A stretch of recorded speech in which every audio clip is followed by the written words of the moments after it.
চলো আজ আমার একটা মিষ্টি সাবস্ক্রাইবার নেহার ডিমান্ডটা পূর্ণ করা যাক। তবে ও ছাড়া আরো অনেকে আমাকে এটা আঁকতে বলেছিল, তাই ভাবলাম আজকে একেই ফেলি। আর হ্যাঁ, তোমরা যারা তোমাদের পছন্দ মতো কমেন্ট করে রেখেছো আঁকানোর জন্য, তো তোমাদের সবাইকে আমি একটা কথা বলছি বারবার, আমি সববারটাই আঁকবো এক এক করে। চলো এবার আজকে যে ফ্লাওয়ার বুকেটা বানাচ্ছি সেই বিষয়ে কিছু বলি। এটার প্রসেসটা ভালো করে দেখলে তোমরা খুব ইজিলি এটা বাড়িতে রিক্রিয়েট করতে পারবে। দুটো পিঙ্ক আর দুটো ইয়েলো শেডের ফ্লাওয়ার হবে, আর বাকিটা তো পাতা। তো চলো এবার তোমরা যারা নাম নিতে বলেছিলে আর মিষ্টি মিষ্টি কমেন্ট করেছিলে সেইগুলো নিয়ে ফেলি। তৃপ্তি, অনন্যা, অনুষ্কা, বিদিশা, পিয়াসা, সরফরাজ শেখ, পূজা দাস, শ্রেয়সী সাহা, নুসরাত জাহান, আফরিন, সৌম্যজিৎ ঘোষ, তোমাদের সকলকে অনেক থ্যাংক ইউ। এভাবেই পাশে থেকো। আর এই যে ছোট্ট রেড হার্টটা দেখছো, এটা আমার তরফ থেকে আমার সব মিষ্টি সাবস্ক্রাইবারদের জন্য।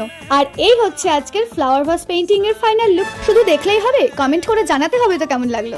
নেক্সট দিন আসছে একটা ফানি চ্যালেঞ্জ ভিডিও। তো চলো বাই।